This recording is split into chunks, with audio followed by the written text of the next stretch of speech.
बिस्मिल्लाहिर्रहमानिर्रहीम। अस्सलाम वालेकुम दोस्तों, उम्मीद करता हूँ आप सब खैरियत से होंगे। मैं आपका दोस्त अब्दुल बासित और आप मेरा YouTube channel Kashif Suzuki centre देख रहे हैं। तो जी, नए आने वाले दोस्त सबसे पहले मेरे चैनल को सब्सक्राइब करें और वीडियो को लाइक करें ताकि मेरी मजीद आने वाली वीडियो आप तक पहुँच सके। शुक्रिया। तो जी दोस्तों, आज का जो हमारा टॉपिक है, जो मुझसे यूट्यूब के ऊपर सवाल पूछे गए हैं, आज मैं आपको उन सवालों के जवाब दूंगा।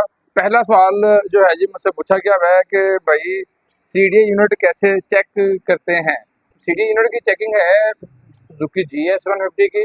ये प्रॉपर आपको एक इलेक्ट्रिशियन ही बता सकता है। मेरे पास अगर कोई बाइक आ जाए तो मैं तो अगर यूनिट उसका ख़राब हो तो कोई दूसरा यूनिट लगा के चेक कर लेता हूँ। और इसका मेरे हिसाब से इसको चेक नहीं किया जा सकता। जैसा कि आपको मैंने अपनी कई सारी वीडियो में बताया कि इसको करंट से रिलेटेड इसकी तीन चीज़ें होती हैं। एक इसकी पंचर कॉइल होती है, एक इसका ये रेड बटन जो ऑन ऑफ वाला बटन होता है, एक इसका सीडी यूनिट होता है और एक इसका पंचर कॉइल। ये तीन चीज़ें होती हैं जिनको चेक करेंगे तो आपको अंदाज़ा होता है प्रॉपर इसके जो कनेक्शन है या इसकी चेकिंग से रिलेटेड आपको कोई इलेक्ट्रिशियन ही बता सकता है। मेरे पास तो अगर कोई बाइक आती है करंट के लिए, मेरे पास अल्टरनेट कोई 2 से 3 बाइकें पहले खड़ी होती हैं जिनकी मैं कुछ चीज़ें चेंज करने के बाद कस्टमर को बता देता हूँ जी कि इसके सीडी यूनिट का मसला है। उसके बाद ये एक सवाल पूछा गया है कि ऑयल से रिलेटेड सवाल पूछा गया है जी कि सुजुकी बाइक GD 110 बाइक है, इसमें ऑयल जो है 1 लीटर अगर ऑयल डाला जाए तो कितना चलता है। सर, आपके पास बाइक कोई भी हो, सुजुकी GS 150 हो या GD 110 हो, कोशिश करें कि गर्मियों में आप अपनी बाइक का ऑयल जो है 1000 किलोमीटर के ऊपर चेंज कर लें, क्योंकि आजकल टेम्परेचर बहुत ज़्यादा है बाहर का।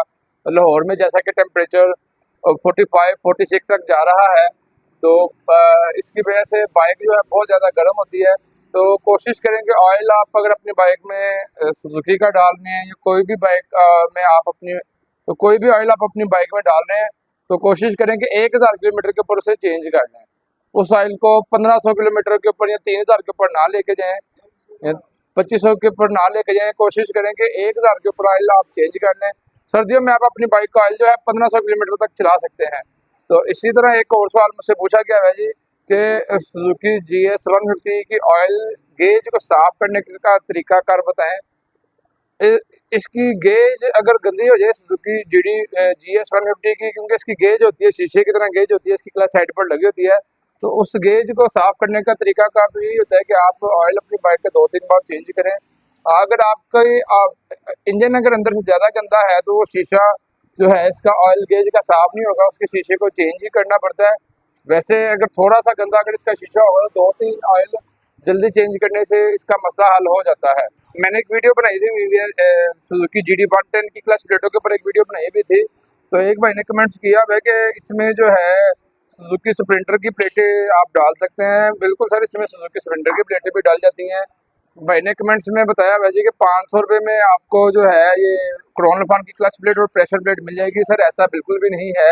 स्प्लेंडर की जो सबसे हल्की भी क्लच प्लेट है वो खाली प्लेटें जो है तकरीबन 450 से 500 के बीच में है, और प्रेशर प्लेट भी जो सबसे हल्की है वो तकरीबन 350 से 400 की रेंज में है।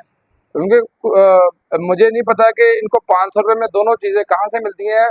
इतनी हल्की चीज़ें अगर आप सुजुकी GD 110 में इस्तेमाल करेंगे तो वो आपके सिर्फ पैसों का ज़िया है और कुछ भी नहीं है। सुजुकी GD 110 में जो सबसे हल्की भी क्लच प्लेट डलती हैं, जो आप चाहते हैं कि थोड़ी सी लॉन्ग टर्म चलें, तो फिर आप इसमें जापानी प्लेटों का इस्तेमाल करें। वो भी आपको मार्केट से तकरीबन 3000 से 3500 की रेंज में मिलेंगी। तो कुछ लोग आगे कहेंगे कि 2000 की भी प्लेटें मिल जाती हैं। सर, ऐसा नहीं है। तो जो जापानी प्लेटें हैं वो आपको महंगी ही मिलेंगी, सस्ती प्लेटें आपको बिल्कुल भी नहीं मिलेंगी। तो इसलिए कोशिश करेंगे अगर आपके पास सुजुकी GD 110 है तो उसके ऊपर अगर आप क्लच प्लेटों का आपका इशू आ गया तो कोशिश करेंगे उसमें जापानी प्लेटों का कम से कम इस्तेमाल करें। बिल्कुल हल्की प्लेटों का आपने इस्तेमाल नहीं करना, नहीं तो वो आपका खर्चा डबल ही होगा इससे। जापानी प्लेटें जो है कुछ देर चल जाती हैं, और जो हल्की प्लेटें क्रोनोफॉन की हो गई या रोड प्रिंस की प्लेटें हो गई RP की, वो इतनी देर इसमें नहीं चलती। मैं अगर इधर किसी बाइक में ये प्लेटें डालता हूँ हल्की प्लेटें, तो मैं कस्टमर को बता देता हूँ कि इसमें ये हल्की प्लेटें हमने डालनी है। अब आपकी किस्मत है ये प्लेटें कितनी देर चलती हैं, लेकिन मेरी ज़्यादातर कोशिश यही होती है कि मैं इसमें जापानी प्लेटों का ही इस्तेमाल करूँ। तो एक भाई ने मैसेज किया भाई जी कि सलाम भाई, मेरे पास सुजुकी 150 बाइक है, 2022 का मॉडल है, 2000 किलोमीटर चली हुई है और उसकी मीटर की दोनों सुइयाँ जो स्टिक हो चुकी हुई हैं, तो इसका कोई हल बताएं। वजन यही सेम मसला जो है मेरी अपनी बाइक में भी है, इसकी भी दोनों सुइयाँ जो है सुजुकी में है, ये इनमें मैन्युफैक्चरिंग मसला है। ये है कि आप किसी भी मीटर वाले के पास जाएँ, जैसे सिटी 70 के जो मीटर रिपेयर करते हैं, वो आपसे 600-700 रुपये या 500 रुपये 1 मीटर का लेगा, और मीटर को खोल के उसकी सुई को जो है वो मशीनरी को ठीक कर देगा। अगर आप इसमें नया मीटर लगवाना चाहते हैं तो 8,500 रुपये का इसका मीटर है। तो मीटर से अच्छा मैं आपको मशवरा दूंगा कि आप इसमें जो है एक बार किसी मीटर वाले को अपनी बाइक का मीटर चेक करवा लें, इंशाल्लाह आपकी बाइक जो है बिल्कुल ठीक हो जाएगी। मुझसे एक और सवाल भाई ने पूछा है कि सुजुकी GR150 1300 किलोमीटर चलने के बाद क्लच प्लेट फारिग हो गई है, क्या वजह हो सकती है? मैं आपको बताऊं कि सुजुकी GR150 में क्लच प्लेटों का कोई इशू नहीं है। इनकी क्लच प्लेट उस सूरत में ख़राब होती हैं अगर आप बाइक को रफ यूज़ करें, या आपने अपनी बाइक किसी को दी हो और उसने इसको बेफजूल या बेतुका चलाया हो, तो उस सूरत में सुजुकी GR150 की क्लच प्लेटें फारिग होती हैं। वैसे इस बाइक में क्लच प्लेटों का इशू बिल्कुल भी नहीं है, और मेरे पास सुजुकी GR में प्लेटों का इशू बिल्कुल ना होने के बराबर है। तो आपका वजन हो सकता है कि बाइक को जब बेफजूल किसी ने चलाया होगा, या कह लें कि इसको किसी ने खींच के चलाया हुआ, तो उसकी वजह से ये प्लेटें आपकी ख़राब हुई हैं। सुजुकी GR150 के हेड पर जो प्लास्टिक के ब्लैक कलर की सील लगी होती है, उसका क्या फ़ायदा होता है? वजन जो इसके हेड में जो ब्रेक से रबड़ लगे होते हैं, वो इसके जो हेड की जो आप कह लें कि हीट को थोड़ा सा कम करते हैं, और एक इसके आगे सील लगी होती है हेड के और हेड कैप के दरमियान में एक सील लगी होती है। उस सील से अगर तेल लीक हो रहा है तो वो खोल के जो है उसको सिलिकॉन लग जाती है। क्योंकि इन्होंने इस मैसेज में यही कहा है कि इनका जो है वो सील से जो ऑयल लीक हो रहा है, तो इसका हल यही है कि आप अपनी बाइक का जो है एक बार हेड कैप को ऊपर से उठवाएं और इसको सिलिकॉन वगैरह लगवा दें आप। तो ये एक भाई का मैसेज आया हुआ है कि मेरी बाइक न्यू बाइक है सुजुकी GS150 और उसकी टाइमिंग चेन की आवाज़ है।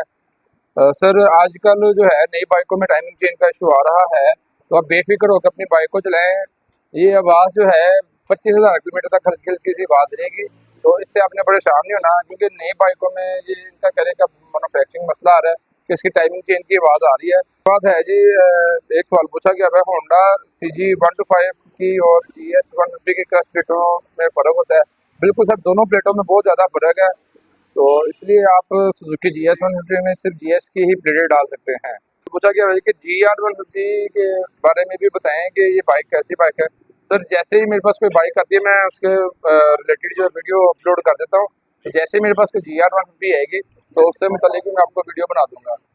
तो उम्मीद करता हूँ कि आपको मेरी आज की ये वीडियो पसंद आएगी। अगर आपको मेरी आज की ये वीडियो अच्छी लगे तो वीडियो को लाइक कीजिएगा, चैनल को सब्सक्राइब कीजिएगा और बेल के बटन को भी दबाइएगा, ताकि मेरी मज़ीद आने वाली वीडियो अब तक पहुँच सके। भाई को दुआ में याद रखिएगा। अल्लाह हाफिज़, भी मान अल्लाह।